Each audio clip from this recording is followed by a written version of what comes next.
Welcome to the Oval. I'm your main host, Claudine Bellany. We have a great show for you all today. Some of our hot topics include political controversy with Donald Trump's transgender bathroom laws, our favorite talk show host, as well as Disney Live Remix and Emma Watson's stance on body shaming. We'll also be talking about Moonlight's Oscar nominations and the subtle messages of gentrification in the popular TV sitcom. Finally, we'll be talking about the drama between Nikki and Remy Ma, which bears the question, does the media turn women against each other? To help me talk about these hot topics, please welcome my lovely co-host. Hi, I'm Talea, and today I'm giving you some juice. Hi, my name is Jasmine, and today I'm giving you some food for thought. Hi, my name is John, and today I'm giving you some movie criticism. Hi, my name is Megan, and today I'm going to give you some magic. Hey, let's get started. Politics Corner with Donald Trump. Okay, guys. So Trump recently rolled back on transgender bathroom laws. He reversed a transgender public bathroom student use of the gender they identify with, which is also a big reversal of a campaign promise he made. I just want to share this quote that he said. As your president, he said, I will do everything in my power to protect our LGBTQ citizens. So what do you think? Well, when did he say that quote? During the campaign? Okay, exactly. No. Like, honestly, like, to tell someone that they have to use the bathroom that they were, what the gender they were born with, first of all, Gender and sex are two different that's things. two different things. Like, I just don't understand. What does it matter if someone going to the bathroom that they feel like they identify to? I don't know. Somebody else gotta take this from me. What was your question? Because you had a question. Well, the question I want to add, because basically it's a state issue. So should it be left to the states or the communities, or as constitutional or civil? Which one would you put your take on? Because basically, clearly he returned his disposition to the states to take care of it. Yeah. Which is ridiculous. Yeah. Why is that? Because every state is gonna react to it differently, and I forgot who said it. Like, a celebrity said it, and it was just like, what do you expect, trans people to do? Just move around to a state that's gonna allow them to do what they please? They have so many more worries Yeah. than just bathrooms. You can't leave it up to the state. I feel like we're moving backwards. Yeah. Yeah, You we know, really it's are. 2017, Absolutely. and I feel like people, gay people, queer people, lesbian people, they're allowed to get married in most states, and now you're gonna tell someone that they can't use the bathroom they want to use. Right. And you know what bothers me the most is like, it was never a problem before until people were like, oh, snap, trans people really use the bathroom with us? Until it was brought up. Nobody even knew that they were trans. Yeah. Absolutely. Sorry to cut you off, but I really think that if you have to use the bathroom, make it unisex. If you have to use it, use it. I don't know. It's just my take on it personally, but I just feel like he's switching from his promise, I will do everything in my power to protect. Well, he's done that with a lot of things, too. He campaigned many promises, and we all found out really quickly that that was not what he actually was putting into place. It was kind of like... Which most people do, but he, no. Yeah, it was... El Diablo. Right. Yeah, but like most people aren't like racist, sexist. Yep. Xenophobic. And we have a The list president goes that on. tweets. I'm never going to get over More that. than they do in Well, Yeah. there's a reason why he tweets, to get the message from the main source. That's why he Instead was of elected. Media, press, fake news, alternative facts, etc. So, let's switch some gears. Any other takes on political Donald Trump No, I corner? don't want to talk No. All about right, it. let's do some fun things right now. Okay, let's switch gears. I want to know, who is your favorite talk show host? I'm going last, by the way. Okay. Where are we going now? Oh, you got to start with me. Well, I like Tyra Even though she's not currently having a show right now, but she was one of my favorites because I feel like her show just brung so many different like elements. Like it was fashion, it was stories about like regular people. So I really loved her. But right now, I guess currently, I just love The Real. I love all of them. I love Tamara because I just feel like she's so honest and innocent and pure, and she doesn't really care if people judge her if she say certain things. And yeah. Well, I'm all about Ellen. Yo, Who doesn't I love love Ellen. I love that she dances like before every single episode of her show, and I'm just like, yes, same. And then like, well, we're all same because we just did it. But like also like she's just so inspirational, especially to like the LGBTQIA community. She came out publicly as a lesbian, and she was a talk show host and a comedian, and she got a lot of backlash from that, and now she's like successful as hell. Multi-millionaire. Yeah, like, she's just shoving it in people's faces in like the most humble way ever. She's like the white Oprah. I guess I really like Jimmy Fallon, even though he doesn't really do like I guess like an Ellen styled show, but I like it because it's like so laid funny. back. He can kind of do whatever he wants. Yeah. He does like the karaoke stuff. He does a lot of games. And when him and JT get together. Yeah, and then he always has a musical artist come and stuff like that. So like he just gets paid to just hang out with celebrities. So. Yeah, I would have to say mine's also Ellen. Also Oprah. Just her generosity. Like, she's using her platform in such a great way, and she doesn't bring in much political things, which in today's society, everything's political. So it's nice. It's very refreshing. Except for her little like Dory thing, which was great. That was great. That was great. Snaps But she's so generous. She gives away like $25,000 every show. Yeah. Like she just gave away like scholarships to like a whole senior graduating class. Yes, I'm about to go back to high school. Get some money. Yeah. Okay. Okay, first, I love my lovely co-host. First and foremost, I want to say that. Thank you. This means a lot to me. I'm going to be in tears in a little bit. Okay, I had to get that out the way. I love Wendy Williams and I love Oprah. I love Wendy Williams because, hello, she's Wendy. And Is that a Who's good that? thing? okay, Who are you? Yeah, and I'm just like not that great because I'm watching the show. Okay, You I low-key love transphobic, I do but- like Wendy. I do love Oprah Winfrey. She went through a hard life, and that means a lot to me. How she just started from small steps, and now she's extravagant. Book club, everything from Oprah's talk book show. club. Oprah's book club, yes.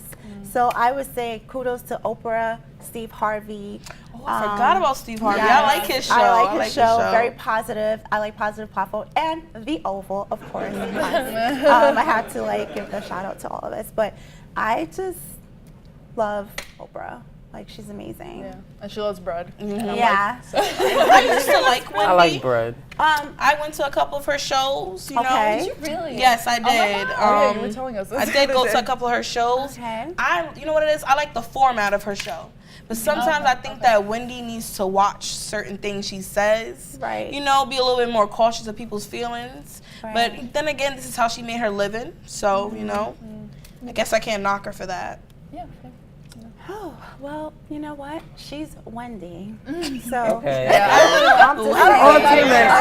I feel like I don't really want to talk about her. Okay. Megan has something special to share with us. Live action Disney remake. And Megan, give it to Okay, us. so we all know the new Disney Beauty and the Beast movie's coming out March 17th, which I'm going to see I'm that. super excited for that. I grew up on Disney movies, like always Disney princess. So a lot of people are like questioning if Disney's live remakes are any good. It's kind of like a bad sequel in a sense. Some people look at it. So what are your thoughts on that? I want to say. Okay.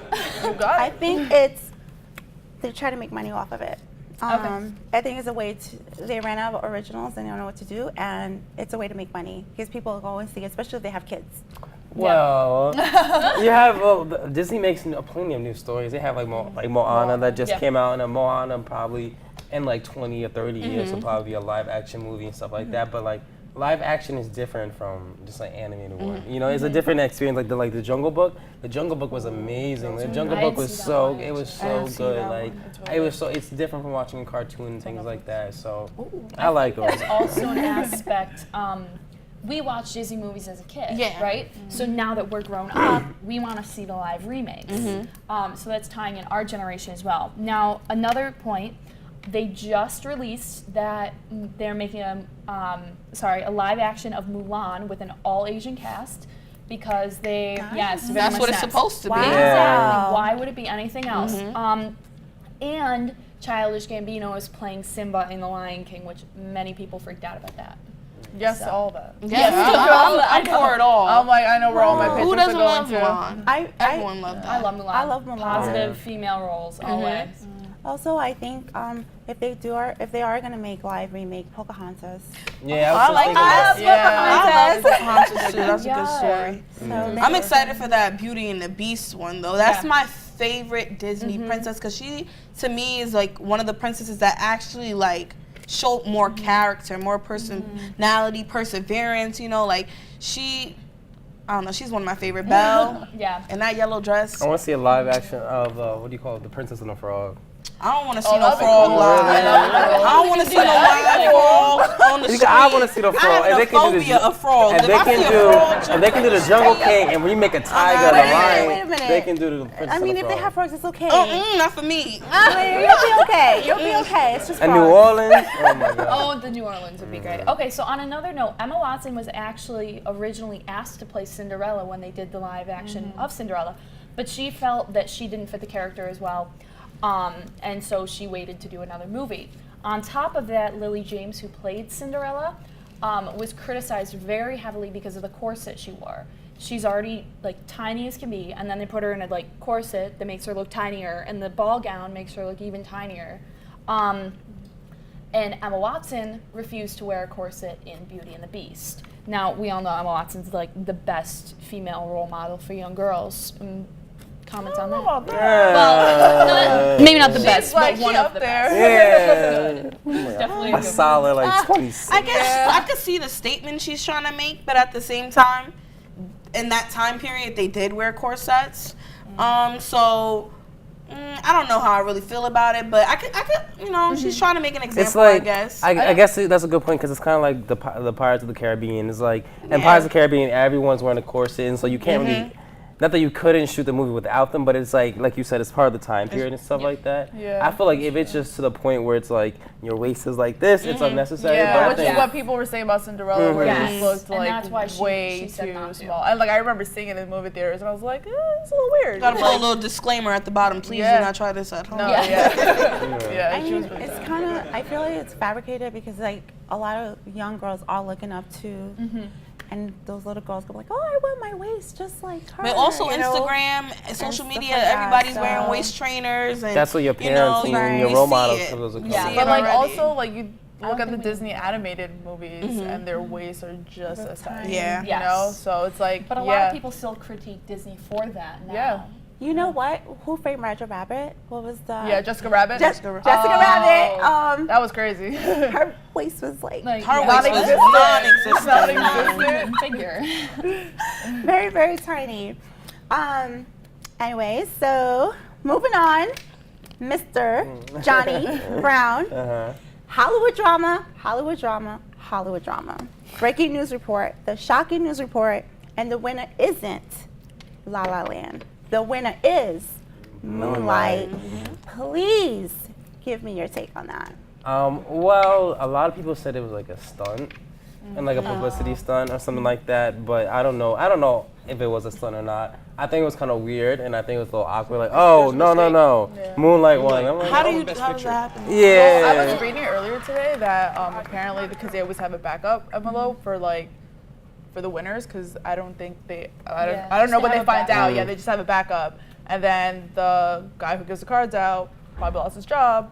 Was like, oh, here's the right envelope, and it wasn't. It was the backup envelope, which was La La Land.